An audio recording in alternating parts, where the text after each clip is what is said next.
Live from KSAT 12. Good Morning San Antonio starts right now.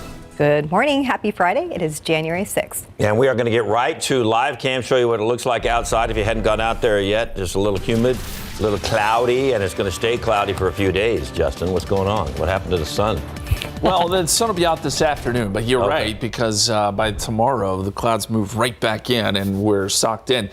We've got some fog developing. Now, around the airport, you notice visibility wasn't that bad. The sun's actually shining through, but you look out towards Randolph, we're down to a mile visibility.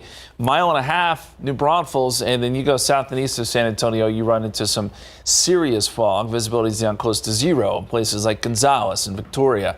Beeville down to a quarter of a mile. That fog will go away pretty quickly, and so will any low cloudiness that we have. It's 59 at the airport, still reporting cloudy skies there. 53, the dew point southerly winds at 5. In the satellite picture, kind of hard to see. We don't have the sun angle yet, but you can see there is those morning clouds have spread across much of the area. Again, they don't last very long, and temperatures at this hour in the 50s for most of us, and close to 60, in fact, around San Antonio. Pollen count is in. Mountain Cedar's high, jumped up from yesterday. It's at 8,320. Sorry to be the bearer of bad news there.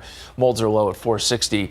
And your KSAT 12-hour forecast, a little cloudy this morning, but we break out into the sun this afternoon up to 75 for a high, and then down into the 60s tonight with fog and drizzle developing and a damp start to your Saturday. We're going to time out that frontal boundary tomorrow, what that means for our rain chances too, here in just a couple minutes. Let's get over to Steven now with a check-in on your morning traffic. Hey, thanks, Justin. Happy Friday. Get a look here. 35 at Flores. We still have this stalled 18-wheeler in the northbound lanes. It's off in the shoulder, so just be on the lookout for that. We're not sure if the driver's still there, but give yourself plenty of time, plenty of room there as well. So hopefully we'll have a better update later on. Right now, slowdowns have improved. Lots of green on the screen, but we will see some big closures out there. Here on the north side, just a heads up, North San Antonio Loop 1604, bridge repairs will take place starting tonight, and that will last all the way up until Monday, January 9th. Begins at 9 in the evening, should wrap at 5 in the morning. Full closure of Loop 1604 in both directions right there at Gold Canyon. Keep in mind that US 281 connector ramps to Loop 1604 are also going to be closed. So right now, use the frontage roads actually at night over the weekend. You can probably expect to see some delays out there. But scan this QR code. This information is on our traffic page on the far right of your screen. That will take you to the traffic page and has a full list of closures that are current and happening right now in and around the Alamo City. David, Steph? Thank you, Stephen. Today marks 2 years since the deadly attack on the Capitol. President Biden will mark the occasion with a solemn tribute and honoring those who protected the Capitol building that day. There's also word of a new lawsuit stemming from the death of an officer who defended the Capitol, and the lawsuit names former President Donald Trump. The civil suit is for damages of more than $10 million. The complaint alleges that Officer Brian Sicknick's death was a direct and foreseeable consequence of the three defendants' quote, unlawful actions, end quote. The U.S. Capitol Police Department has also stepped up security measures on the Capitol grounds, the Supreme Court building as well. For today's anniversary, they're also monitoring online chatter about any protests being planned. And for now, we'll go to ABC's special report on this matter. House Speaker battle now in its fourth day, something this country hasn't seen in a century. The majority party in the House, this time the Republicans, unable to agree on a speaker. Some of the same Republican House lawmakers who worked to overturn the 2020 election are now driving this fight, fiercely fighting efforts to get Kevin McCarthy the votes he needs to become the next Speaker of the House. The images of January 6th, of course, forever seared in the minds of Americans and people really all over the world. Let's listen on Capitol Hill.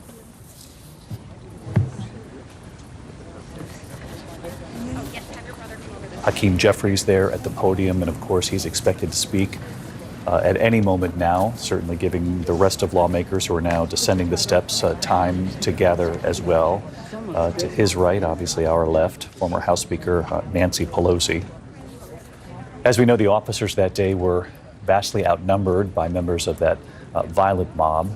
Former President Trump earlier that day, that rally in the White House, telling the crowd to fight like hell to march to the Capitol. I'll be there with you. Watching on TV at the White House.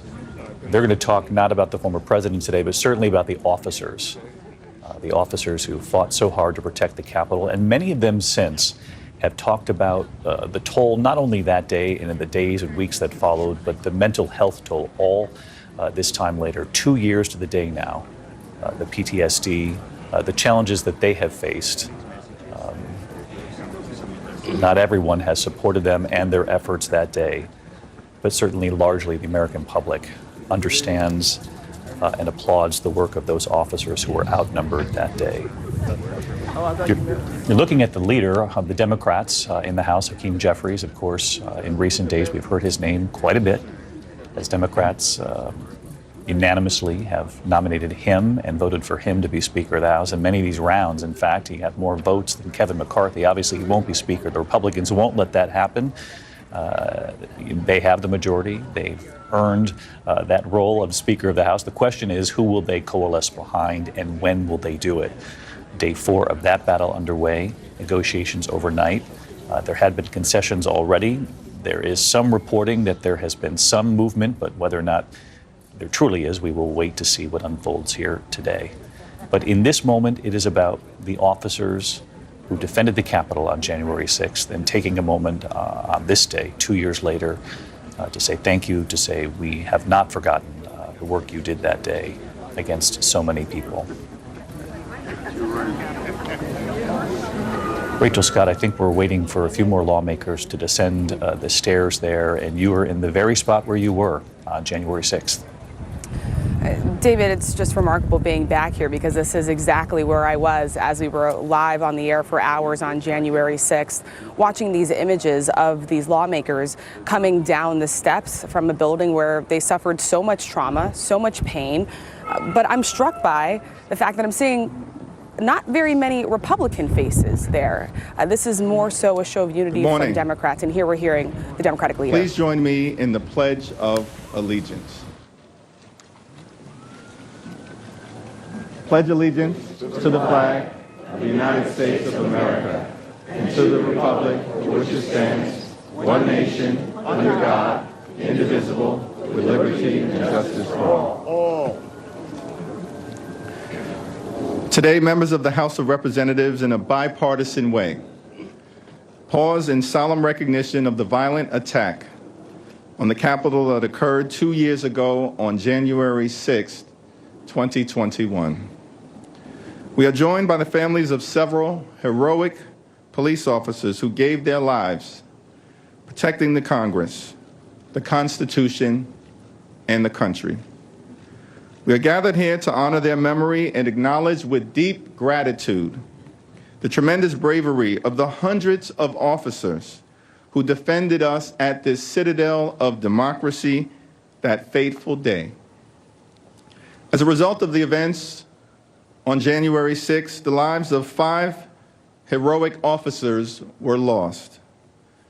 Another brave Capitol Police officer lost his life defending the Capitol on April 2nd, 2021. 140 officers were seriously injured that day. Many more will forever be scarred by the bloodthirsty violence of the insurrectionist mob. We stand here today with our democracy intact because of those officers.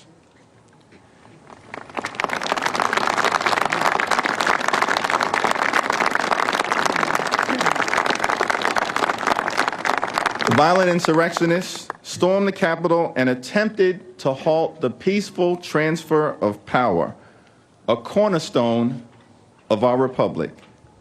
They failed.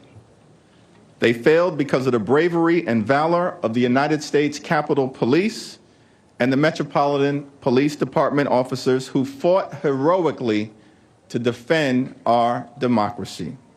We will never forget their sacrifice, and we will never forget this day.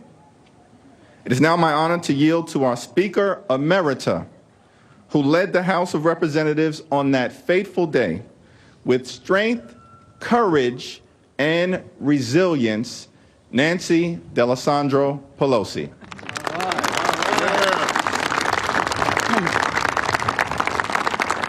Thank you very much, Mr. Leader. Thank you for having your first official public act be one to be a moment of reflection, a time of reflection and gratitude to our heroes. I associate myself, as I'm sure all of our colleagues gathered here, with your remarks and singing their praises. The January 6th insurrection shook our republic to the core. For many in the Congress and across our country, the physical, psychological, and emotional scars are still raw. Yet from the unspeakable horror sprang extraordinary heroism. Law enforcement heroes confronted the insurrectionists to protect the Capitol, the Congress, and our Constitution. And it is with great respect and admiration that we are joined by the families this morning. Thank you to the families for considering us worthy to share your grief, to honor your loss. When we had the gold medal ceremony, the highest honor the Congress can bestow, I said at that time, your acceptance of that gold medal in honor of your family members' courage brought luster to the medal. We always pray for God to bless America, and he certainly did with the heroism of these heroes. As we mark this solemn day, let us draw strength and inspiration from the timeless words of President Lincoln. In his message to Congress he offered in the heat of the Civil War, he said, "We cannot escape history," and he called upon Congress to honor our sacred duty to nobly save or meanly lose the last best hope on earth, which he believed was American democracy. That is our task today, too, so help us God. And then now we will, in short order, hear from the families of our heroes, and we thank them for their sacrifice, for their patriotism. We will always carry the memory of their family members in our hearts, and our tribute is also to those who suffered psychologically and otherwise, protecting our democracy. I thank all of our colleagues for joining us here on the steps of the Capitol, but we always carry this memory in our hearts. Thank you.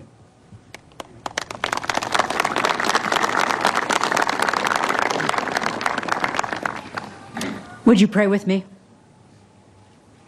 God is our refuge and our strength, and ever-present help in trouble. Though the earth should move, the earth and the mountains fall into the heart of the sea, we will not fear. Though its waters roar and foam and the mountains quake with their surging, there is a river whose streams make glad the city of God. Almighty God, we know that we are called to be still and to know that you are God and that you have hallowed this place with those who serve in both elected positions and those who have chosen to serve to defend the people, the building, and the purpose of this Capitol. Holy God, you have anointed this land with the blood of the fallen and the wounded, and we ask now that as we honor those sacrifices, that we would recognize that you surround us, uphold us, in all these things that seek to threaten us. In all these things, may we always call on you, knowing that you are our God and ever present in our times of trouble. We pray these things in your most holy name. Amen.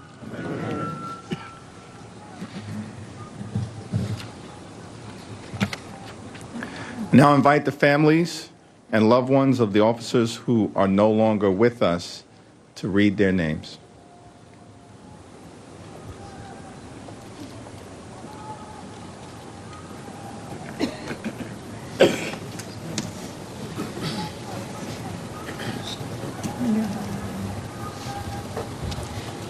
Brian David Sicknick.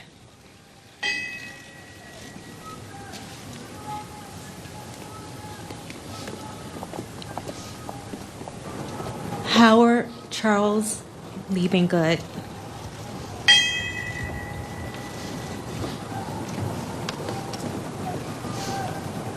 Metropolitan Police Department officers Gunther Hashida, Kyle DeFreitag, and Jeffrey Smith.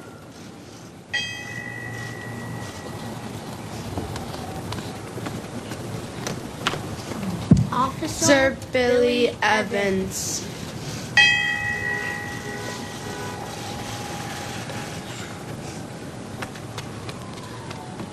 Please join me now in a 142nd moment of silence, in acknowledgement of the 140 officers who were seriously injured defending the Capitol on January 6th, 2021.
May God continue to bless America.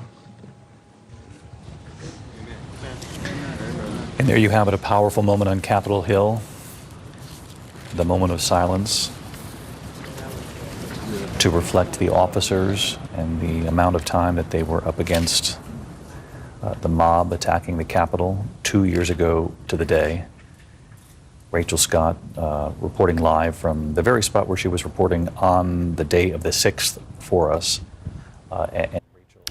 And if you're just joining us now, we're coming out of a special report from ABC News that was members of Congress participating in a moment of silence to honor those who defended the Capitol or protected the Capitol 2 years ago. Yeah, they read the names of the officers who have passed since that day, and they also had a moment of silence to recognize those officers who were injured during that attack 2 years ago today on the Capitol. Of course, that presentation was there on the steps of the Capitol where that attack took place. So we'll have more throughout the day on that. We understand that President Biden will also be speaking later on this afternoon around 1 o'clock, and ABC will also air that special report with his comments later on. And for now, we'll be right back.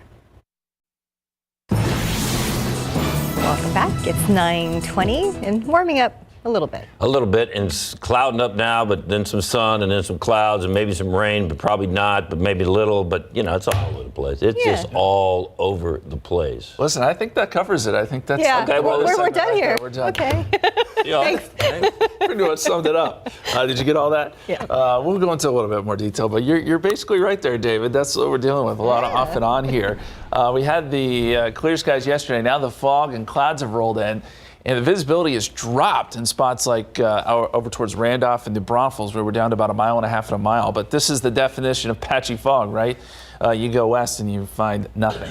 we've got perfectly clear skies. Not clear skies, but at least good visibility here around the airport.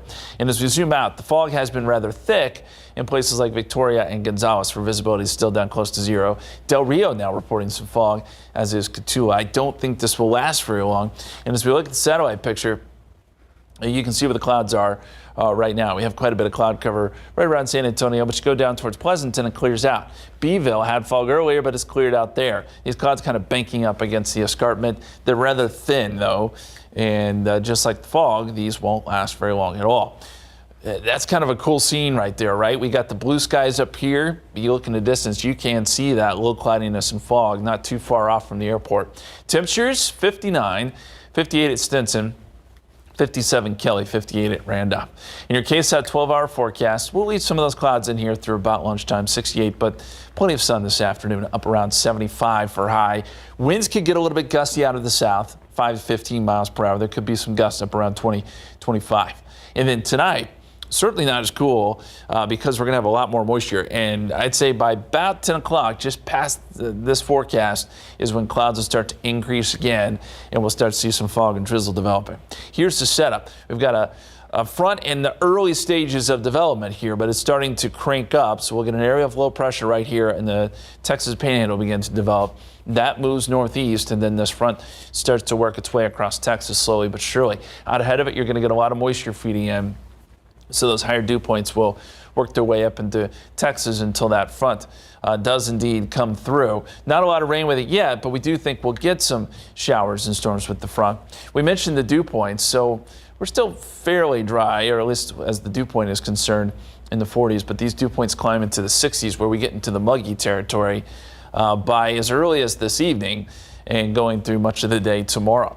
As we look at the forecast here, clouds burn off, so this is 1 o'clock today, and we've got basically mostly sunny skies.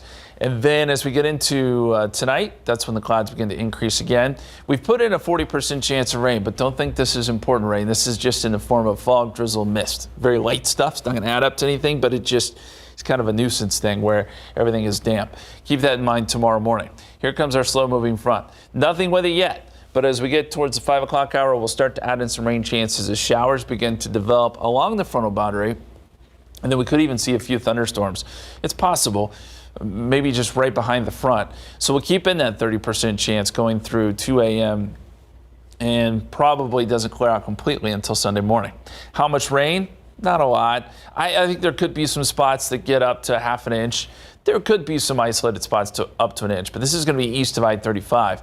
I think generally for us here in San Antonio, we're talking a tenth of an inch to half inch at best. But we'll keep you posted if anything does develop tonight. We're not looking really for severe weather, but there could be some rumbles of thunder. So drizzle to start. We'll call for a 40% chance there, and then a 30% chance as we get into tomorrow night with the frontal boundary. 67 on Sunday, clearing skies. It may take a while for those clouds to clear out on Sunday, and then 68 Monday with small chance of a sprinkle as some clouds move over top of us. 75 Tuesday, Wednesday, another front Thursday, but these fronts are all puny. They're not doing much. I mean, they generate a little bit of rain, which is good, but they're not going to cool us down a whole lot. I'm looking at my Weather 101 dictionary. I've never heard puny before, but I'm going to look it up, see if it's in there. Yeah, I just came up with that, but there you go. That's how I'd call it. Okay, well, we'll deal with the puny right now. Be calm and mild. Thanks, Justin. Not as sophisticated as some, but 9:25, 59 degrees. We'll be right back. Welcome back. It's 9:28, and your morning headlines is beginning to feel like Groundhog Day. Representative Kevin McCarthy lost his 11th bid for the White House Speaker last night, making this the longest such contest in more than 160 years. 20 Republicans are refusing to back McCarthy, preventing him from getting the votes needed to become Speaker. While some of the GOP holdouts say they'll remain firm, McCarthy himself says he'll eventually get the gavel, telling ABC News that he's willing to drag this out. The U.S. House cannot swear in new members. They can't kick off a new session of Congress until the Speaker is elected. A conference call among House Republicans is scheduled for later today, according to a source close to the matter. We mentioned that today marks 2 years since the deadly Capitol attack and how President Biden will be paying tribute. As part of that, he will also be awarding Presidential Citizens Medals to 12 people who showed courage and selflessness that day. Honorees include law enforcement officers injured that day, as well as poll workers who rejected efforts to overturn the 2020 election results. Capitol Police Officer Brian Sicknick, who died the day after the insurrection, is behind the lawsuit we just mentioned, is receiving a medal posthumously. The Presidential Citizens Medal is one of the country's highest civilian honors. And tonight, another chance to become a millionaire. The Mega Millions jackpot is sitting at an estimated $940 million, the sixth largest jackpot in U.S. history. No one has matched all 6 numbers plus the Mega Ball since October. The drawing is expected to happen around 10 p.m. and we're going to have the winning numbers tonight on the Night Beat. We'll be right back. A one-of-a-kind book is telling the story of a accordionist and the musical art form they helped develop here in San Antonio. Tiffany Huertas visited UTSA this morning to show us how, with the help of the book, to help students, faculty, and researchers at the university. Good morning. This book is very special and it has secret compartments. Just check it out. Those behind this book say it's important because it highlights musicians who are major figures in Tejano music but are rarely talked about. This morning we have Steph and Amy with UTSA Special Collections. Good morning to both of you. Steph, let's start with you, Steph, about this unique book. How did this all start? We reached out to the artist Peter Thomas in August of 2020 to commission this piece. He has done other accordion books in the past, and we wanted something that was a little more local and a little more San Antonio. And so it took us about 2 years, and we finally got this beauty in our hot little hands. Tell us about this book. So this book is it's an accordion fold book made out of an accordion. So this is an artist book that is all about accordionists, and specifically South Texas and San Antonio accordionists. Many of the photos featured come from our collections, our San Antonio Express News collection and our Guadalupe Cultural Arts Center collection. And then some of the other images came from the Arhuli Foundation. And there are some secret compartments. Can you show us? Yes, let me open this up. And was this on purpose? He surprised us with these. So if you open it up on the sides, he had a print of a Hohner accordion made, and it's an accordion folded. And then we also have Santiago Jimenez Sr. featured in the secret compartment. Amazing. And Amy, this is so special for the university. How important is it to have this here? Well, we're always looking for ways to engage the students that are a little out of the box so that they can learn about their history, about the history of the region. Also, I'd like to make a plug for a book that the UTSA Libraries is going to be publishing later this year called The History of Music in San Antonio. And we'll have about 30 contributors talking about all of the different types of music that have originated in San Antonio. And this book here is just the perfect complement to that project. And, you know, artist books are a way to highlight art and book arts and just sort of challenge the way that we think of what a book is. And so we were really excited that they were interested in working with us on this project. Very cool. You have to check this out in person. Thank you to both of you. We're going to have more coming up on the noon show. We'll send it back to you. All right, David, Spurs back in action tonight, back at home after that trip over to New York City, taking on the Detroit Pistons. What are we thinking here with this game? We're thinking that if they took Stephanie's advice, they practiced a little, and then they should be ready to go tonight. Yeah. Pistons actually have a worse record than the Spurs so this do, is kind of the battle for worst here. But one guy that will not be seeing the court tonight, David, Devin Vassell, we learned yesterday that he is having an arthroscopic knee procedure, and he's been kind of in and out of the lineup with these knee issues. So this is a tough blow for Devin. Yeah, he's going to New York to have this thing done next week, which means they didn't really give a timetable on how long he'll be out, but you know he's going to miss several games, if not a lot. So we'll have to see when he's able to come back. Although sometimes, these orthoscopic things, they go in there and do what they got to do, and guys back in a week or so. Yeah, and he's having a career season right now, averaging 19 points per game. Obviously has taken his game up to the next level here as the team has needed him to definitely step up. So it'll be interesting to see what the Spurs kind of do with him moving forward. I hope that he is not shut down for the rest of the season. I'd like to see him back on the court, but they're going to obviously take every precaution. Well, Malachi Branham. Mm-hmm. He's got to take advantage of the opportunity because apparently he's going to get a lot more playing time. So, here we go. We'll see what he can do. So, and the Spurs can beat the Pistons without all of. Devin was a major part of that offense, and he was like a compliment to Keldon Johnson. So we'll see what's missing there. But hopefully somebody can step up and they can get a win tonight against the lowly Pistons. There we go. Yeah, it would be nice to see. And they take on Boston tomorrow night. So the first night of a back-to-back here at home. Detroit tonight, and then Boston tomorrow. So go Spurs, go. Hopefully they can get it done for sure. Pro football coverage, powered by Davis Law Firm. Hey, who would have thunk this? The Cowboys can actually get the #1 seed in the NFC, which means they would get that first round bye. Things have to work in their favor. They have to win against the Commanders on Sunday. The Eagles have to lose and the 49ers have to lose, but will those scenarios take place? Well, you're telling me there's a chance. I'm telling you that. That's good. That's what I told a couple you. of weeks ago, we didn't think that the Cowboys had any chance to win the NFC East, but the Eagles have lost 2 straight games. Get this, the Commanders are actually starting now their 3rd-string quarterback, rookie Sam Howell. So I think the Cowboys should be in good shape for this game. One thing that worries me, David, is that the Giants are already locked into their playoff seeding, so they really don't need to beat Philadelphia. The Eagles do need that game, though. And Jalen Hurts is supposedly coming back, and so you got to wonder what kind of shape he's going to be in, what his shoulder feels like. Is he going to be rusty? Yeah. And so there's a lot of Cowboy fans hoping that he's rusty and he's not in very good shape. Yeah, and a lot of scoreboard watching as well because, as we mentioned, the 49ers would need to lose as well. They play the Cardinals, and the Cardinals are obviously out of this thing. So here's what you would love to see: Dak not throw an interception. That'd break nice. the streak. He's got 6 games in a row where he's thrown in a pick. Yeah. So maybe he can. Let's go into the playoffs. On a good note here. So Cowboys take on the Commanders. That game is at 3:25, and again, these games are simultaneous along with the Giants-Eagles game. So that's the way the NFL sort of sets this all up. A little scoreboard watching. Yeah, absolutely.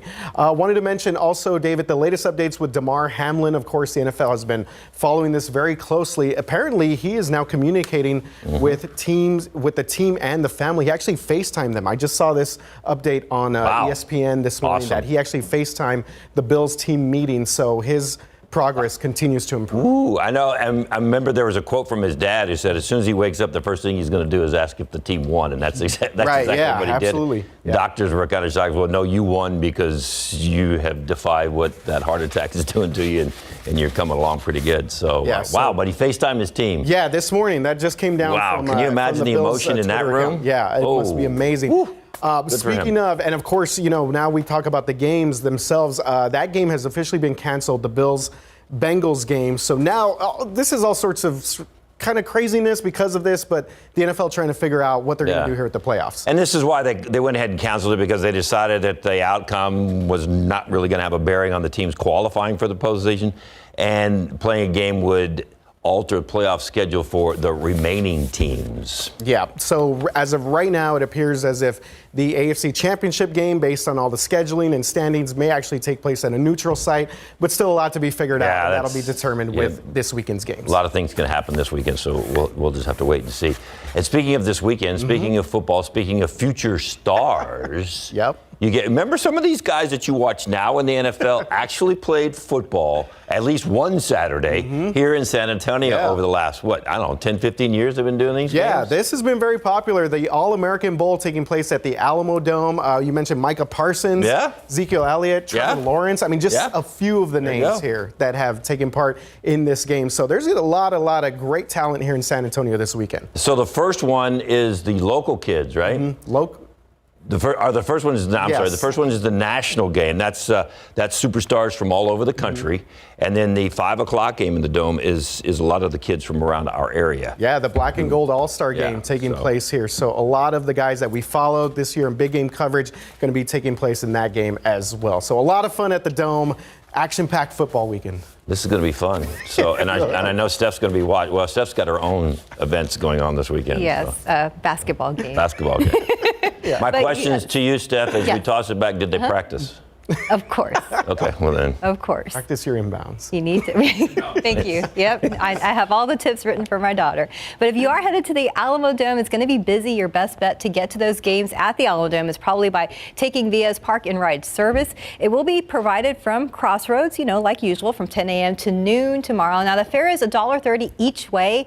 Cash and credit cards will be accepted. Make a note, though, if you take the Park and Ride, just know it is only available before the first game starts and after the second game ends. There is no return service between games. It will only be after the All-Star game ends. Keep in mind. Time now, 9:42 and 60 degrees for now. You're watching GMSA at 9. We'll be right back. Let's look out there with live cam. A lot of clouds still. Yeah, not yet, but should happen. There's some. Well, I guess in the back there. Gotta look right close. We're all like, it's gonna happen. You see the clouds in the distance and some fog, and so that's what we're dealing with right now, but it won't last very long. We will get sun today. Today's gonna be another pretty nice day, albeit a little bit more humid. That's all right. Tomorrow, a lot more cloudy. Let's first start though with a picture. KSAT Connect, this is the full, well, not quite full, almost full, Wolf Moon. 99.2% full to be exact, Skywatcher. Love that exact percentage. You'll need to wait until tomorrow, obviously, to see the full moon, which technically happens at like 5 o'clock this evening, but you really won't be able to see it tonight. I mean, maybe for a period before the clouds roll in and then it becomes cloudy overnight and we start to see the fog and drizzle. The fog that we were talking about earlier, it's starting to improve. Randolph is improving. New Braunfels is still down to about a mile. There's a little corridor here. New Braunfels over to Seguin and back over towards Gonzales where the fog is pretty thick. And then back down towards Victoria as well. But in general, we're seeing the fog lift, and these clouds will burn off too. So the cloud deck, it's rather thin, but you can see where it stretches from Kerrville to Rock Springs, Uvalde down to Cotulla, and just north of Pleasanton. But already around San Antonio, we're starting to see some breaks in the clouds. So I feel fairly confident that by the lunch hour, we'll see quite a bit more sun. Temperatures right now, 59 degrees at the airport, 58 Stinson, 59 at both Kelly and Randolph, and not a lot of wind. Now that does change too. We're going to see some gustier winds later today. This is the 24-hour dew point change. We've had a lot of ups and downs with these dew points, and that's what you get when you get these fronts that come through kind of at a rapid pace. And we'll have a couple more this week, so you'll see moisture levels just really fluctuating. We're up 24 degrees with regards to the dew point. Moisture has made its way back in, and it thickens up later today. So, as we look at temperatures, yes, the clouds basically are gone by, again, midday, and then as we get into the afternoon, we're up to 75. There's going to be some places, I think, that are closing in on 80 today, so it'll be a warm one out there, warm and somewhat humid.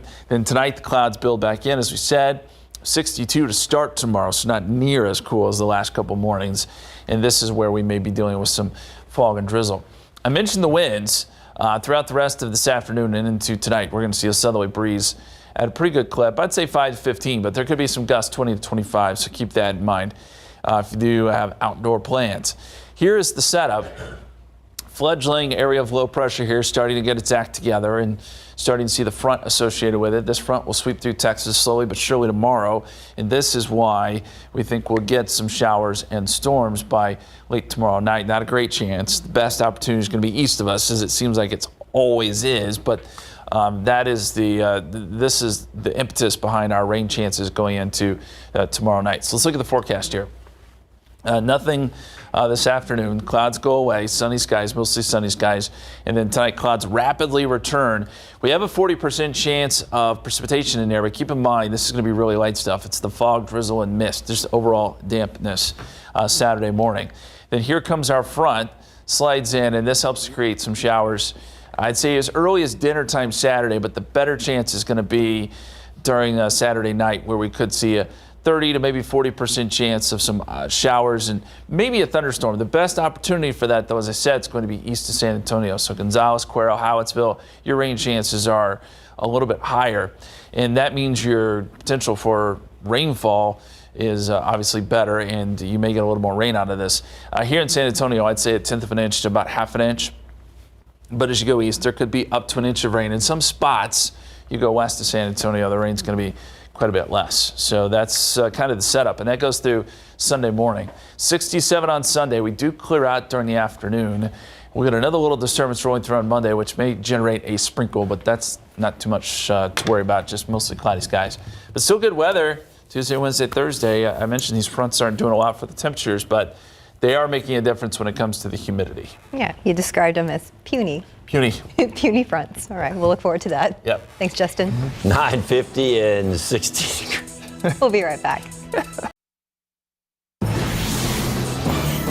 Welcome back. It's 9:53. Some other stories in the headlines this morning. The FDA is ramping up its efforts against RSV. An application for antibody is underway that would help prevent the virus in infants. If approved, it could be available to infants and toddlers as soon as this year. This antibody preventative would be the first of its kind to help protect against RSV in infants. Studies show RSV is the leading cause of hospitalizations in all infants.